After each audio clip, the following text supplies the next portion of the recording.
प्यारे बच्चों, आज हम कक्षा 8वीं की संस्कृत की पाठ्य पुस्तक में संकलित पाठ शमशा महर्षि समा कीजिए पाठ का अभ्यास करेंगे। हमारा प्रथम प्रश्न है, पाठम पठित्वा वदन्तु लिखन्तु च आम अथवा नहीं। पाठ को पढ़कर आम अथवा न लिखना और बोलना है। किम महर्षि दयानंद वेद धर्मस्य प्रचारम अकरोत्। क्या महर्षि दयानंद ने वेद धर्म का प्रचार किया? इसका उत्तर है आम। किम महर्षि शिष्या अपि तेन सह एवसन। क्या महर्षि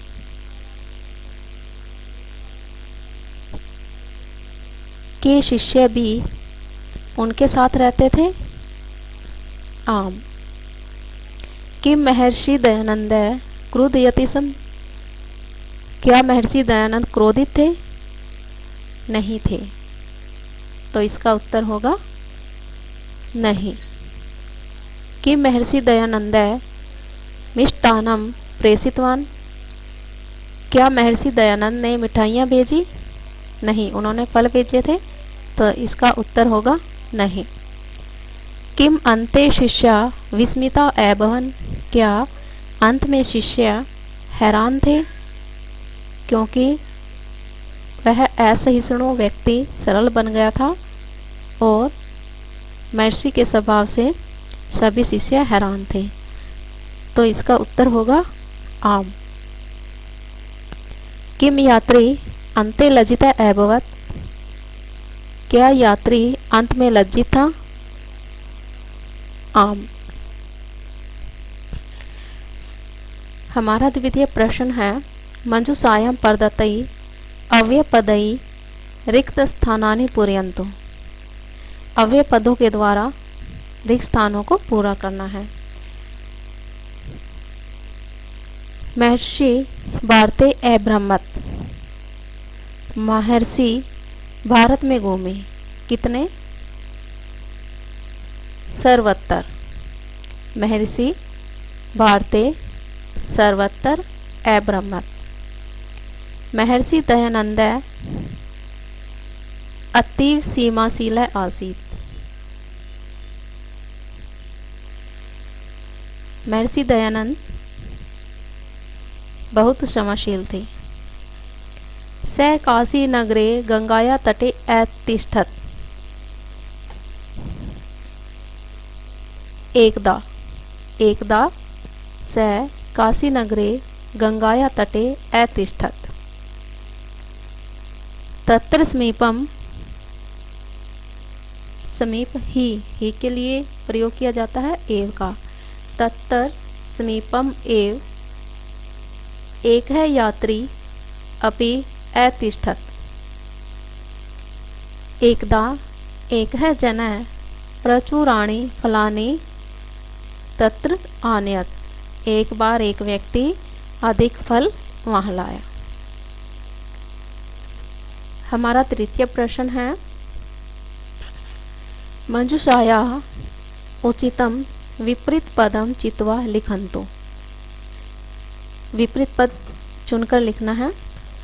सत्यम असत्यम, सहिष्णु असहिष्णु, समीपम दूरम, कटुवचनानि मृदुवचनानि, गत्वा आगत्य।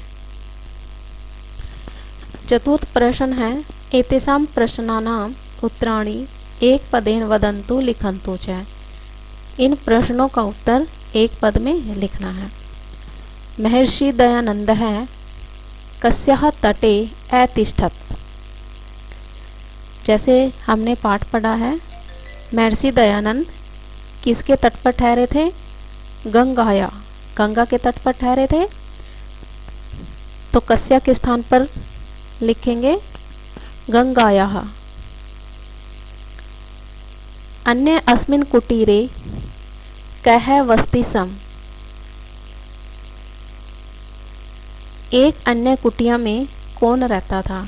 एक कुटिया में तो महर्षि दयानंद जी और उनके शिष्य थे, तो उन्हीं के पास एक अन्य भी था।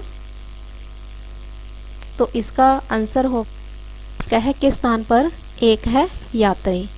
अन्य अस्मिन् कुटीरे एक है यात्री वसति सम। अपराधी कह अस्ति। अपराधी कौन था। कह के स्थान पर आएगा सह यात्री आसीत। अपराधी यात्री आसीत, वह यात्री अपराधी था, इसलिए अपराधी यात्री आसीत। फलानी कीदृशानि आसन्। फल कैसे थे। फल कैसे थे तो हमने पढ़ा मधुर और रसयुक्त थे, तो इसका उत्तर हो कीदृशानि के स्थान पर लिखेंगे मधुराणि रसयुक्तानि आसन्। फलानि मधुराणि रसयुक्तानि आसन्। दयानंद फलाने कस्मिन बदनाति। दयानंद ने फल किस में बांध कर दिए। कस्मिन वस्त्रणे। कस्मिन वस्त्रे दयानंद फलानी वस्त्रे बदनाति। वस्त्र में बांध कर दिए। शिष्य तत्र गत्वा अकथयत्। शिष्य ने वहां जाकर कहा अत्र अव्ययपदम किम। अव्ययपद कौन सा है।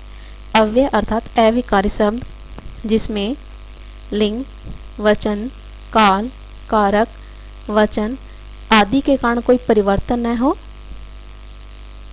अव्यय या अविकारी शब्द कहलाते हैं। शिष्य में परिवर्तन हो सकता है, गत्वा में परिवर्तन है, अकथयत् में भी परिवर्तन है। शिष्य संज्ञा है, गत्वा और अकथयत् क्रिया है, तो हमारे पास शेष क्या रहता है तत्र। तो अव्यय पद है तत्र।